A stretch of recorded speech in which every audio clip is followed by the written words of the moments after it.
Or they try to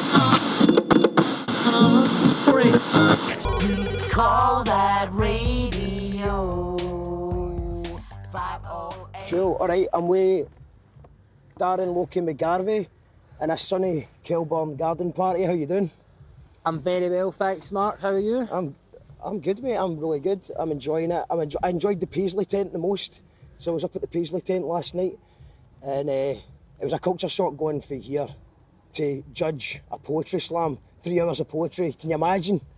Aye, I can't imagine it. It just stretches to the limits of my imagination, but I can imagine it. It sounds nightmarish, man.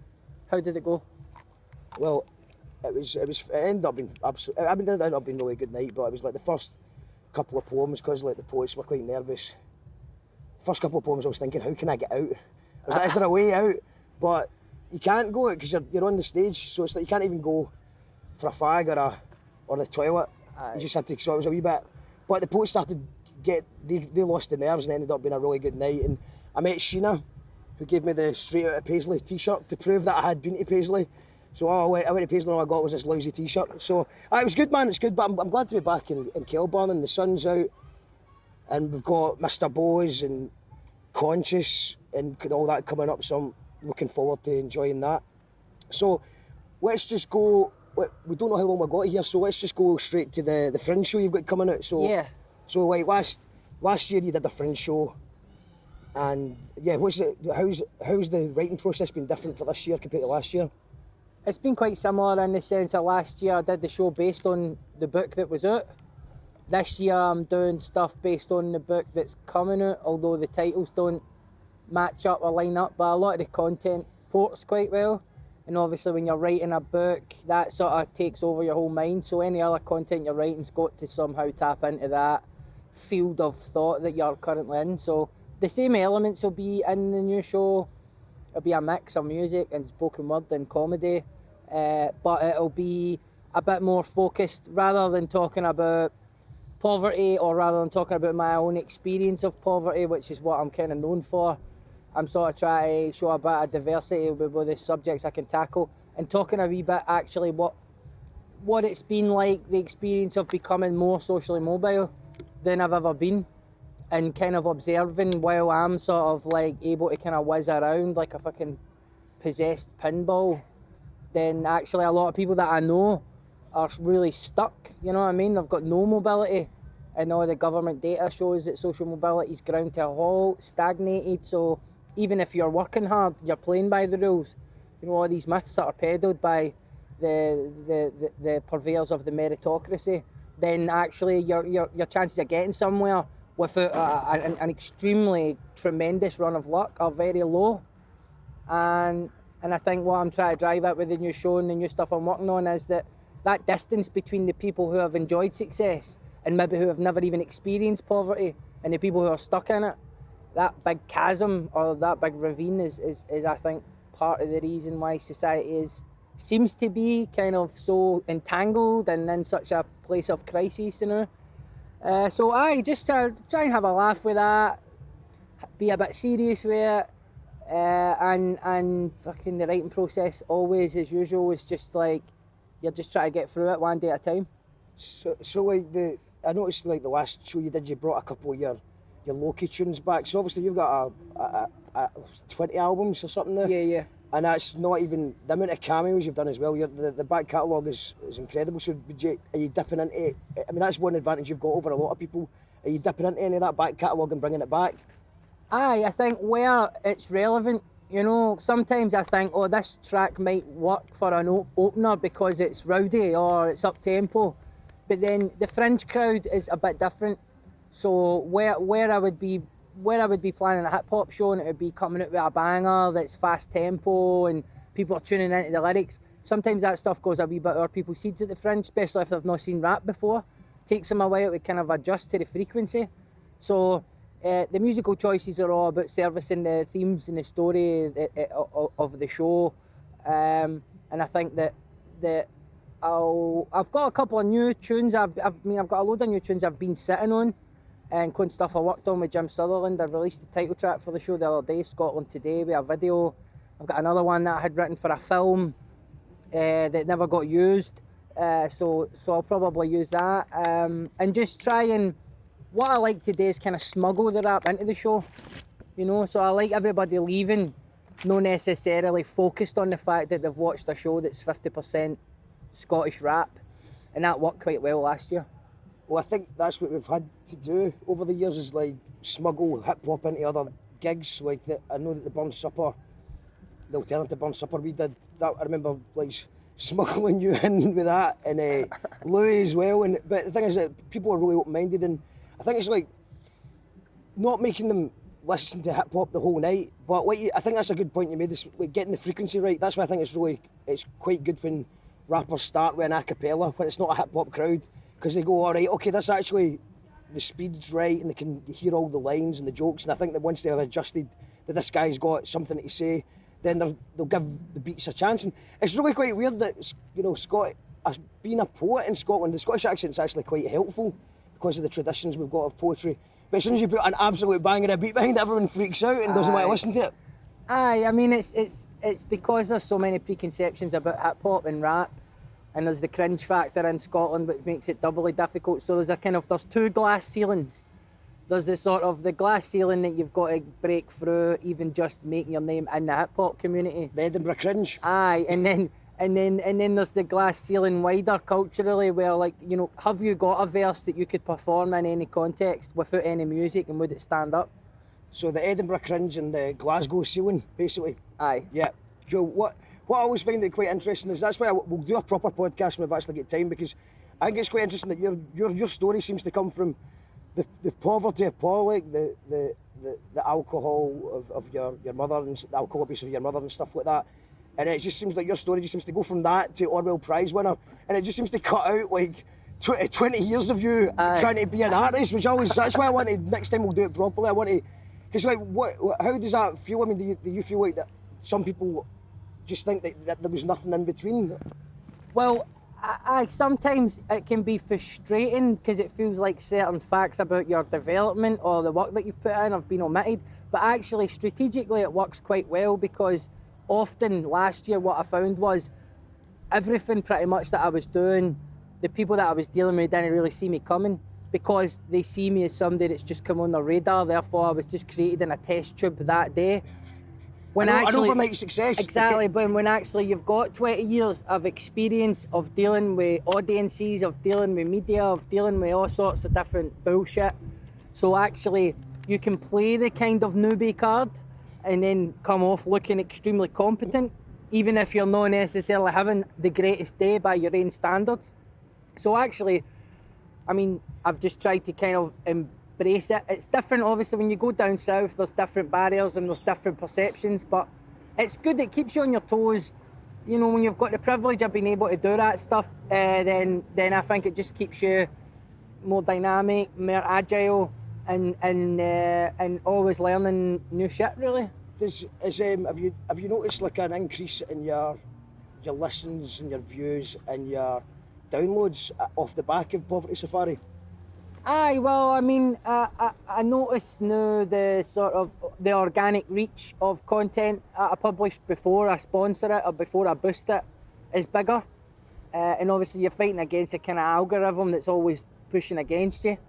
So, you know, to get 1,000 views on a YouTube video and 1,000 or so on Facebook, you know, separately in the space of 24 hours is pretty good going. Before you're actually actively pushing it, you're just publishing it and it's just doing its thing. So that's quite cool. And obviously, I'm still always passionate about the music as I've always been, although I don't always get the time to get back to it as much. But no, the new album that I'm working on, the Astronomic, has been kind of like overseeing production-wise. It's pretty much in the final stages. So I'm hoping like August, September, lots of new content for anybody that's interested. And I'm looking forward to the challenge really of having to write a book that's as good as the first one. I don't know if you can do a better one than your first thing where you've had a whole life experience poured into it. But something that's as good that also shows a bit of growth. And the same with the Fringe show. I mean, this year really I'm kind of just up against what I done last year. So I'm kind of looking forward to the challenge of that and just try to enjoy it. So is it important that when you've got that buzz, just to keep going? Because a lot of people would maybe take a bit of time out, but you just went straight on to another book and straight on to another Fringe show, and obviously the music's still coming out. Aye. And you can't obviously have time to do the music as much, but I know you're always working in the background. I know that obviously Astronomic, an amazing producer who's had his own health problems this year, so that's but I was just when at Kelburn, I've just seen Josephine Sowers go by in a buggy, and that's a kind of Kelburn thing. Kelburn moment, yeah. Yeah. And you've had a few Kelburn moments. So what does this festival mean to you? I love it in the sense that it's pretty mellow, it's pretty chilled. People do what they do, but nobody's trying to ram it down your throat. I like the fact that I can bring my kids here and it doesn't feel like they're in an unsafe place. But I usually find when I'm, unless I'm in the middle of a relapse or anything like that, then festivals are kind of time limited for me. Yeah. A day, maybe like 4 or 5 hours. And then I need to go back and get on with whatever else, my work or whatever. But it's good to know your limits. No, I tried to hit the festival scene when I was drinking, and I just remember waking up in strange places next to strange people, you know, and having made a terrible ass of myself the previous nights. So actually it's quite nice coming and then also just being able to leave when you know it's the right time. Well, I think probably the best gig I've seen for you musically anyway. Obviously, I've seen a few of your Fringe shows and all of them were bang on, and it was a different crowd, so it was a different reaction every night, but it was all really well done. But I think I loved seeing your set at Kelburn last year, because it felt like it was just a few days after the Orwell Prize, you were buzzing. Aye. You had a whole new audience who'd never heard of you that came to check you out, and it sounded amazing. Shouts to the sound crew as well. Aye. It sounded great. But also, so just want to talk a wee bit about that, but then as a second question with that is, we always ask everyone about bad gigs. So I was laughing when you went and made an arse of it, because I've seen you have some bad gigs. So Aye. Talk about the good one, and then also please maybe mention a bad gig or two. Aye. I mean, the bad. I had that. Some of the bad gigs I went in with the intention to turn them bad, and then other gigs I went in with the intention to experiment and then just turned them bad anyway. So you know the results of my bad gigs range from people being offended to people ending up in fights to riot vans turning up outside venues. So obviously some of that's a bit more acceptable than others. I just found actually when I was drinking as much as it might have made me a wee bit more kind of bold to try things, that I was unable to gauge the audience. So sometimes the audience is quite captivated, which you can detect, you can interpret as indifference.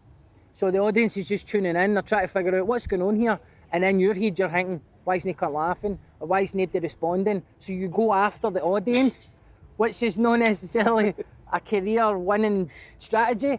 Now sometimes it's all right to do that, depending on how many people there know you and don't know you. But when you actually just go after the whole audience, Yeah. and you sort of you blame them because you aren't getting a response, it's quite arrogant, it's quite stupid, it's quite petulant. But it's all part of the experience of learning how to perform better. Aye. I mean, I would agree with that as well. Like, you know, I've got a gig tonight, so I've got to stay sober for it, because it's exactly what you say, that it's whether you can do it or not. I know some people can get away with it drunk, and I can probably get away with it, but it's just the self-awareness of what the audience is feeling. You can just totally get them wrong. You can make a flippant joke. It's delivery. I think it's all about delivery, because you can say anything you want, but if you deliver it right with a wry smile, then the audience is going to find that funny. Aye. But if you say it with if you're wasted and you say it, people just think you're an arsehole. Aye, I think just being sober, or at least not being inebriated, not being knackered from not pacing yourself, then all these things contribute to you really just having your wits about you, and that's what you need, because obviously you're feeding on the energy of an audience. You've got to be able to read that appropriately to know where is the line, how far can you cross it, when do you need to retreat, when do you throw them a bone. And so if you're drunk or you're overly knackered or whatever, I mean, I found last year I was knackered because I had been so busy, but because I wasn't drunk, even when I went up to do my set, then I still was able to bring the right energy to it. I was able to kind of at certain points be aggressive, have a laugh, and actually I really enjoyed it last year, because that was the first time really I'd kind of road tested all these new tracks I've been working on, and the place just filled up. I was on after Physics and Gasp as well, and they had really warmed the crowd up very nicely. So I really enjoyed it. For me, that's the sort of ideal crowd. you know, at that time of night. The Pyramid stage is my favourite stage, and it's not just because it's the closest to the exit. But I like the festival when I feel close to people. The more isolated it gets up at the monument and that, sometimes feels to me like a wee bit of a kind of drinking den or something. I know it's no, but see, like, when you're far away for the main kind of thrust of the action, I don't know, sometimes I don't feel as comfortable. I like to know things are around and it feels lively, and I feel a bit more safe and secure, so I can always perform better in these circumstances. Yeah, and I mean, I think it was good to see you doing all the new songs, but I think you should somehow fit it into your, I know you do your I think it's became a staple, you're doing an annual, every year you're doing a show at different places, so you should definitely keep that going, because I think people want to see that. But I think you should, if you can, try and sneak in a Loki's greatest hits set at some point, because there's just some absolute cracking tunes. I know you said before you don't feel comfortable doing a lot of the tunes because you were in a different place. Aye. And I suppose the hip hop is so personal, but is it something that you would consider doing? Well, I think actually, you know, for the new audience, it's been about kind of cultivating a taste in them where they want more of the hip hop. So you start with the acapellas, the shows, and then you can start teasing in music. Because I mean, the Fringe show last year had like 4 or 5 songs in it. This year, I think, as well as the kind of Glasgow show, I think I'll do a tour in December. At least that's what the plan is. So I know we've got Dundee, and we've got Edinburgh, and we've got Aberdeen, and we've got Glasgow. So I'm not sure. I'll have to see what I get hit for by the taxman and all that, because that's been a big shock. You know, like, because I was emphasising doing charity gigs and raising money for charity and all that. So it would be good to still tie it into a cause. But I can't say for sure yet how many of them will be. Probably still the Glasgow one, just give a lot of the profits to a charity or whatever. But I don't actually think that's the only reason people were coming out. No. I think they were coming out for a celebration, that last show before Christmas.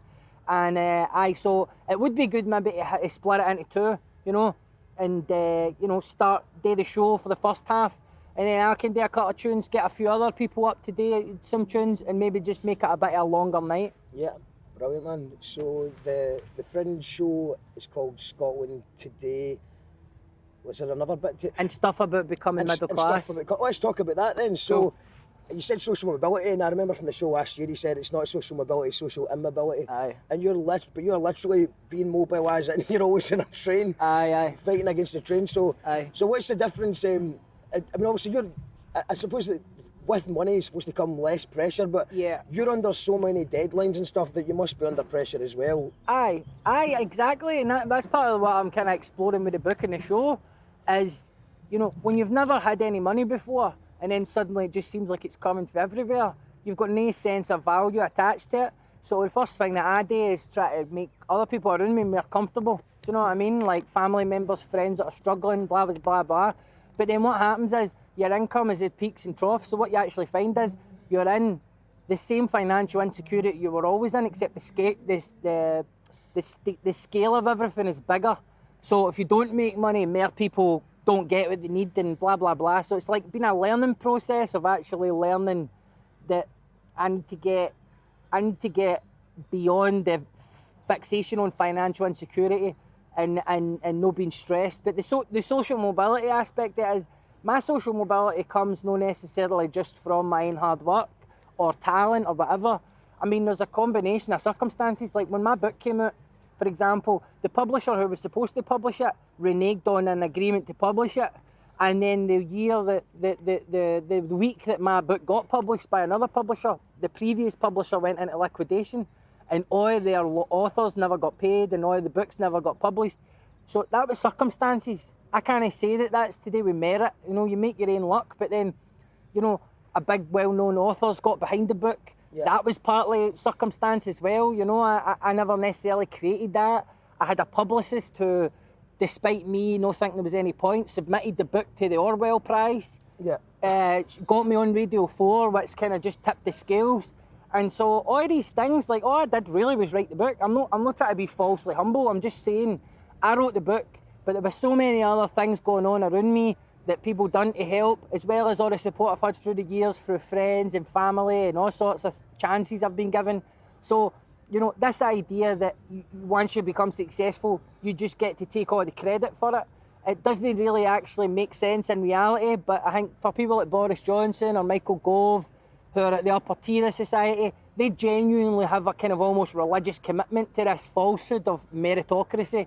And actually, when you see all the circumstances of privilege that they were born into, it's not to say they don't work hard, but at the same time, man, they've less distance to travel to get to the top, they're carrying less baggage, so they naturally have certain degrees of mobility that a lot of other people don't.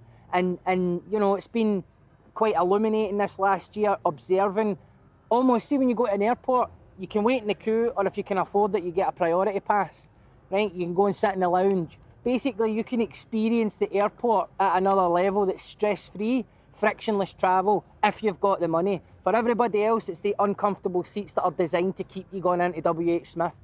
And you know, you learn a lot about social mobility just travelling and finding the different options that are available the minute you've got a wee bit more money, or the minute that people start laying on things for you, booking you first-class tickets and all that. You're like, hang on. I can understand now why a lot of people who have never experienced poverty have got so many dangerously obtuse ideas about it, because they're getting their information through papers and TV, and they believe that their success is because of their own hard work. And suddenly you're like, right, okay, well, the society I'm in, as much as it's difficult, it starts to make a bit more sense, because you're like, that's how people don't know what they're talking about, and you start to understand the extent to which they don't know what they're talking about. And I think that's bang on, because I mean, a lot of people that are successful, there's no doubt they're working hard. Aye. So they're saying to themselves, well, I'm working really, really hard, so I deserve what I've got. But they've never understood that if they start a business and it tanks, then someone's going to help them out, and they'll just start another business until they eventually get something that works for them. And it's you took a big, massive leap when you did the crowdfunder. You know, that to me is why I've never done a crowdfunder, because I was just terrified that I've advised other people to do it, but I just terrified that no one would actually do. That's why I think, you know, it's probably partly inspired by you. I did the Patreon for the podcast, just asking for a couple of quid a month, and I think we've got about 34 people. That's really good as well, because you've not- only done you've only done like 4 or 5 podcasts so far. Aye, this will be number 6, I think. So a lot of good faith there. Yeah, so and it's not, obviously it's absolute pennies at the moment, but it's just the idea that there's people out there willing to take a punt, and that was before they'd even really heard any of the content or anything like that. But so I think that was the biggest risk you took, was that doing the crowdfunder. Aye. And that, so if that backfired and hadn't went well, you'd be fucked, right? Aye, exactly. I mean, it would not only have been no raising the money to allow myself the time to write the book, but it would have been a very public kind of rejection. Yeah. You know, that would have probably been more damage for me and my self-esteem than my broader career and all that. I would have found another avenue, maybe not to the extent that I have with the success of things, but I would still be working, I would still be getting work, I would still be doing what I'm doing. But aye, there is an element, and that's why I always say, whatever your circumstances are, there is a degree to which you can exercise a bit of self-will or a bit of choice, even if your choices are quite narrow. You know, everything, you know, for people like us try to generate interest in our work, taking a risk now and again, or even people struggling in recovery, you know, they might not have a lot of options in terms of where they live or the benefits or getting a job, but they might be able to, you know, decide to phone a sponsor on a day that they think they're going to relapse rather than relapsing. And so there's always a degree of flexibility somewhere within your narrow field of vision to try and do something to better your situation, to generate momentum. You grow in confidence, and then the better that you do, the more momentum that you get, you become less risk averse. And that's how you see, you know, at the very top of society, people can just realise their dreams by transferring stocks, do you know what I mean? By making a phone call. Their whole sense of risk is completely different. When you're at the bottom, you're in quicksand. When you're in quicksand, the whole key to surviving is to stay exactly where you are and don't move a fucking muscle. All your strength is used just to keep your head above the sand. So your idea of risk doing at that point in society is completely different. When you get people up the top telling the people in the quicksand, start a business, you know, become an entrepreneur, do what I done, then, you know, not only are they broadcasting their ignorance, but they're showing a complete lack of understanding about the forces that shape life a bit further down the food chain, where people don't have anything to conserve. So how can they be conservative? You know, it needs to begin with having something to conserve, doesn't it? Well, it's actually one of my friends, I won't name her, but she's a fan of yours, but she the thing that she had a problem with was you talking about the stress of poverty. And I tried to explain what you were she still doesn't get it, or Aye. she didn't get it that night when I was explaining it. Because she's like, obviously she suffers from stress as well, and she's from a privileged background. Aye. And I think what she's forgetting is that, yeah, you of course you're going to get stressed and you're going to have bad days, and everyone has all sorts of mental health issues at every level. But the fact is that there's people out there right now who are actually thinking about, how am I going to get dinner tonight? How am I going to get fed tonight? How am I going to get the wains to school tomorrow? And this is a whole new level of stress when you don't actually have time to worry about, you know, anything else. Exactly. And also, when you grow up in a community that's not regarded as privileged, then a lot of the behaviour, you know, if somebody grows up in a middle class community, they're having a certain kind of behaviour modelled to them constantly. They're always sort of seeing examples of how to do certain things, how to think, how to behave in certain ways. Like when I was in London recently, I was walking past this bike shop, and a guy was just coming out with a bike, but it looked like he'd literally just decided, I'm going to become a cyclist. Because he had all his normal clothes on, his work clothes. And he just must have thought, you know what, I'm going to get a bike and I'm just going to cycle him. Now, his decision to do that is based on a number of factors, right? First of all, he's got the economic freedom to make that decision. There's no big complicated process, I'll need to get a higher purchase, I'll need to pay it up, or I can't do it, I'll need to save up. He just goes and does it.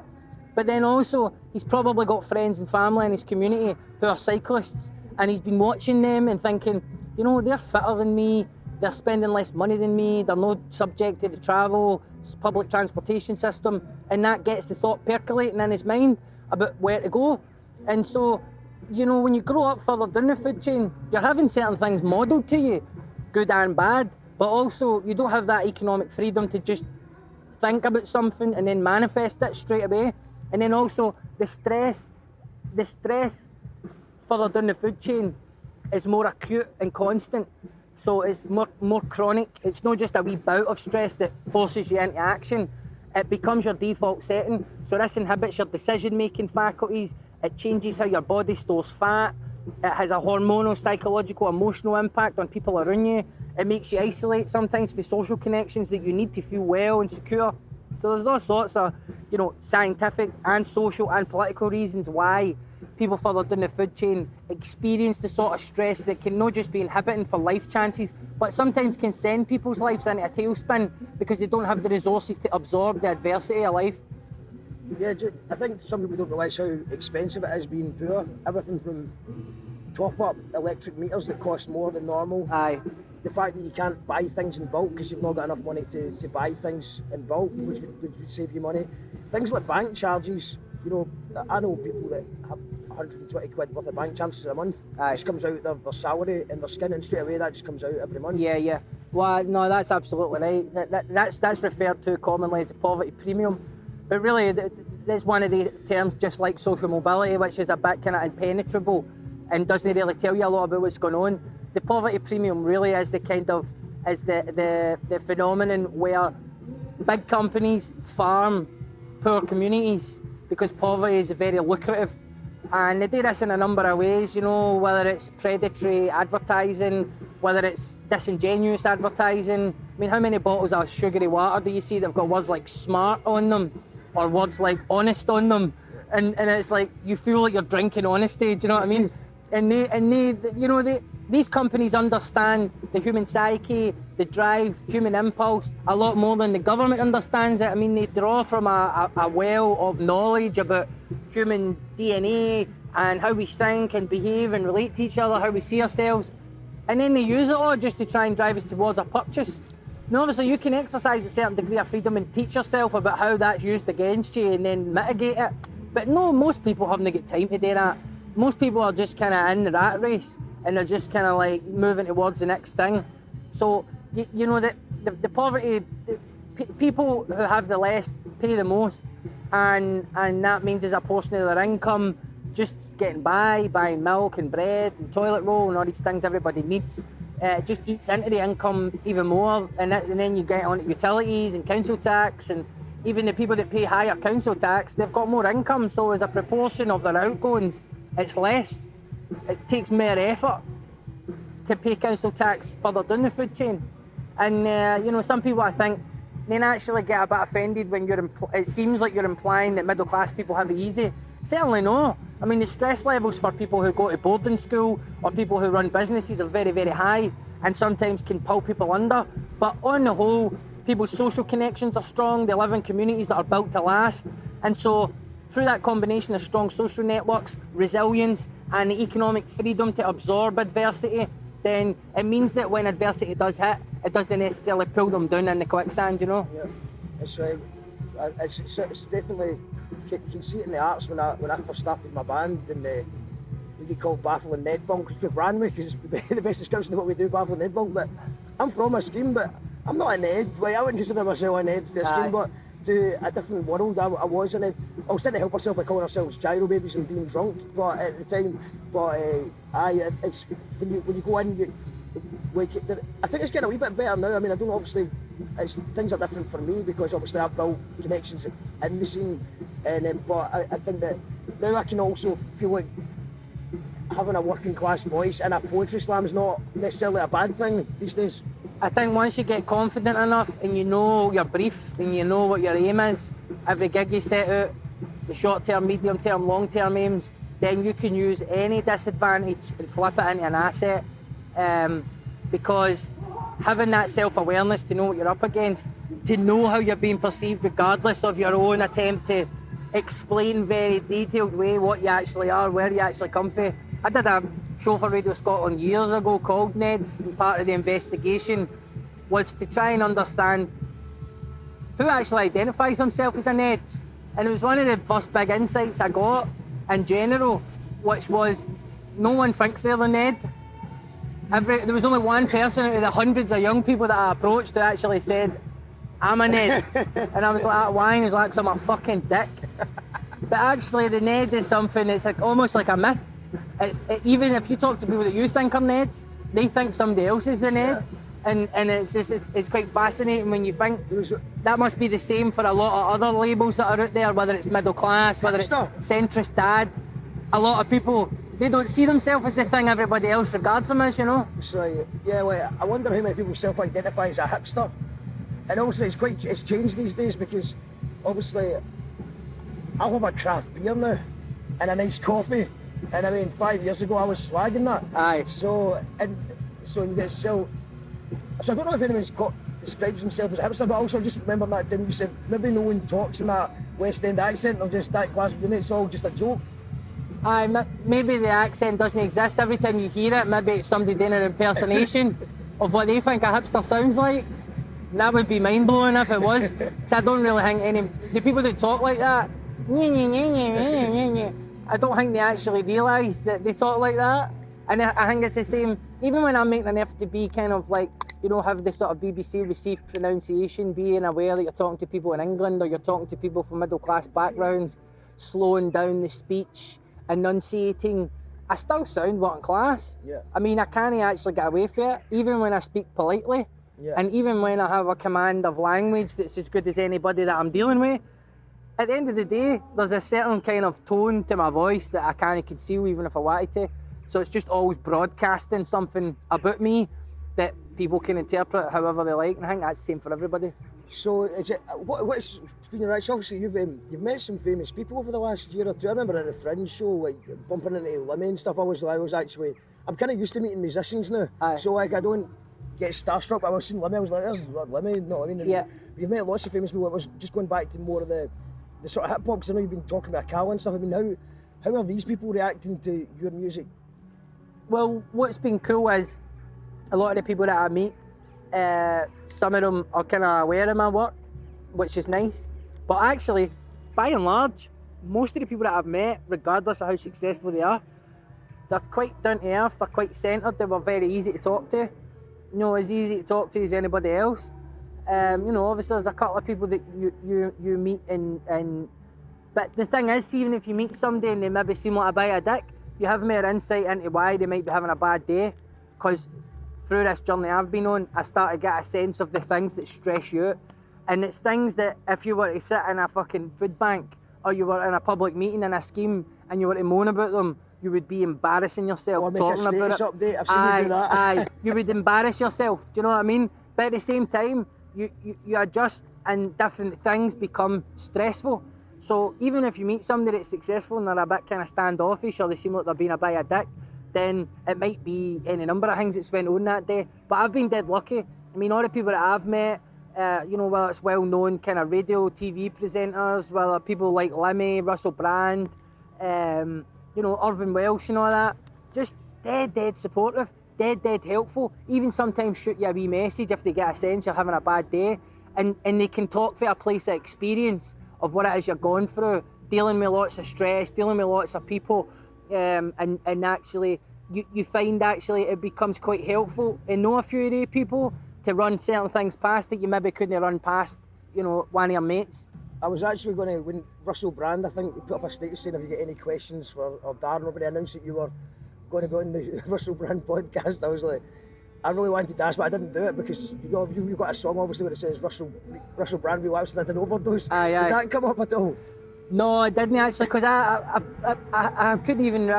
It was when you said that I remembered it, and I was like, that's mental, man. So many of the things that I've talked about have kind of manifested in some way, in a strange way that you wouldn't have thought. When I met him, he was brand new. He was very tired the day that I met him, and he didn't have to do the podcast. He talks to the big heavy hitters, man, global names. So I think the fact that his team and him responded to the big push for my audience to get me on there, and shout out to everybody that supported it. It says a lot about him, where he's thinking not just about his views and who's going to watch his show, but also he's thinking, well, if that many people are saying this guy's worth talking to, maybe he is. And he was great, and he came in, he invited my photographer in, shout out to Stephen Reynolds. We had a good 2 hour chat, and then Becky and I went to his show the next night, got his tickets, and every now and then, he'll sing us a wee text message or whatever. He's a very generous spirit. What you see is what you get with him when he's doing all these videos about meditating, about trying to grow as a person. Immensely inspiring. He lives by the shit. It's not an image for him. Obviously, he's a bit vain like anybody. He likes his hair, he likes his nice clothes, he likes to have nice shit. But he's the sort of person, he's around so-called normal people all the time. In recovery, he's always exposed to the reality of life, so he can't become too cocooned. And you can feel that off him. It has a certain energy, a quality. When you're talking, he's really engaged in what you're saying. And of all the people that I met, I would say he's had the biggest journey, because he was super duper famous, and he still is famous, but he's withdrawn from the public eye a bit because obviously he realised it's not healthy for him. And so he's a good person to watch, whatever stage you're at, no matter what game you're in, because he's transcended a lot of difficulties in his life, whether it's heroin, whether it's public scrutiny, all these things. And I just found him to be dead down to earth and easy to talk to. Yeah. Becky Wallace is actually here, just speaking of the devil. So did you meet Russell Brand then? I wasn't allowed to talk to him because Darren put a night in Paris. Well, that's probably right though, isn't it? Yeah, I'm pure fangirled out actually for the first time in a long time, man. Yeah, Darren takes me to some quite nice places, but It's a massive journey he's been on. I remember him just being like a wasted, was it MTV he was on or something? Aye. He was just like a mad guy doing that, and then did the Big Brother thing. Then became like a Hollywood famous, actual Hollywood famous. And then he started talking about Ed Miliband, and then I had to sort of run away from him. The embarrassment for him, I think, man. He got a bit of a backlash for that. Aye, it's a shame because I think obviously he said don't vote. What's the point? And then everyone destroyed him for that. And then he went, oh, actually vote for Labour. And then everyone just destroyed him for that as well. And it's tough. I mean, obviously when you're in the vault, the politics thing. Obviously, you were during independence, you were probably the biggest working class voice of the Yes movement. And then you could have actually, not for the first time I seen you ruin your career, because you actually had a good thing going, but then you started being very sceptical and critical of the SNP mainly, not so much the independence movement, but the SNP. And obviously there was a massive backlash to that. Could you just tell us about that briefly? Aye. Well, actually, I remember in 2014, 2015, among some of the things I was saying was National Collective were actually part of the SNP, so it wasn't an independent thing. So really, that for me showed that the SNP were willing to try and control or influence artists in a political way, and I thought that was shite. and then that turned out to be true. And then in 2015, I remember saying, and a few other people saying the same thing, the SNP are going to capture the working class vote, and then they're going to pivot, and then they're going to capture the middle class vote, and then we're going to be dealing with essentially a kind of new Labour project in Scotland. And that maybe speaks to what we should be sceptical about with independence, if it's all about being open for business in the usual manner. And so that turned out to be true. And actually, one of the other things I said very early on was you need to get out and talk to no voters and understand the moral world they're coming for. There are very legitimate political and ethical arguments for remaining in the union. We have to get better at listening and talking and having dialogue about these things. And ever since getting shouted down about that, then that's actually what the whole SNP strategy is now. So the whole SNP strategy is a constant charm offensive for no voters. And a lot of the commentators who would dismiss what we were saying back then have all changed their tune, and they're all about being respectful, and they're all about being open, and they're all about listening to no voters, and this is the constant message that's getting reiterated. So I think some of us in the Yes movement, and obviously there's a lot of predictions I'll always making it's a lot of shite, or takes that we have having a bad day and it turns out bullshit, and I've behaved like a cunt sometimes, and I've said nasty things about people. But at the same time, I think a lot of us on the left paid a bit of a price early on for being a wee bit ahead of the curve, seeing what the SNP actually were, what political trajectory they were taking, and the implications that this would have for a Yes movement that largely bought into the idea that independence was about social justice rather than about signalling to Europe and NATO and America that we're open for business, and that being open for business undermines the cause for social justice in a lot of ways, unless it's obviously kind of regulated in a certain way. So I feel actually the people that matter in the Yes movement, or the people that I respect in the Yes movement, I think they respect what I've got to say on the issue, and I just play my position. I mean, I'm waiting to see what kind of way it's panning out, but I'm always open about my support for independence, you know, and when I do any of the big TV shows, I always recognise that if there's an SNP person on it and a couple of Tories, then I know what side I'm on regardless. So, you know, at the same time, I think when the push comes to shove, I'm there on the front line. It's just that I don't buy into this idea that Scotland's an oppressed nation. I don't buy into this idea that the SNP have an exclusive monopoly on social justice. And I don't buy into this idea that just because we voted yes, that makes us morally superior people, because there's a lot of BAMs in the Yes movement, and I'm one of them. Yeah, I think that was when you did the BBC Newsnight. I think that changed a few people's opinion on you, because when you were asked straight out, you were pro-independence, and I can't remember who else was on it, but I think it was an SNP person, but you definitely gave the best argument for independence at the time, and that seemed. It's a few folk that I know who were critical of you that were like, fair play to him. I think obviously social media can end up creating a certain image in the minds of some people and all that. You can't really get involved in it. But when you do the big, I see the big TV appearances as a chance to kind of make my values a bit more visible. You know, day to day, your mood might change and your opinions might change.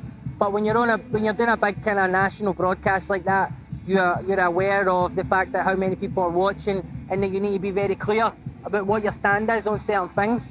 And so I can understand why people would have maybe thought twice watching that, because that was my whole strategy going into it, which was I'm going to be dead clear about what I believe and what I'm fighting for, and no really fanning about. You know, there's a time to kind of navel gaze and debate and chat, and then there's a time to say, these are my values, this is what I'm all about, here's what I'm for. Yeah. Well, I suppose you're coming out with things that you're sure about, while on social media you're just tossing ideas at them. I've seen you say things, absolutely destroy the conversation, going, actually, no, I did get that one wrong. I maybe got that wrong. And that's what I've said to you before. I'm like, you say stuff that I don't agree with, but that became I don't agree with everything he says, but it's pretty true. I don't agree with everything you say. I didn't agree with the minimum alcohol price. And what's funny with that is we can't even have a real debate about it, because you don't drink in a day. So it's like, you can just call me a cheek, and I can say, well, you don't drink, so, and then you can afford it. The reason I'm against it is just because I think that everything just gets always, the politicians' greatest answer to everything is, let's make that more expensive, and I think it's just unfair on other people. But I would like to be proved wrong on it. I don't think you would. But no, I think that there's ways to mitigate that strain on working class incomes. Yeah. And if the government were a wee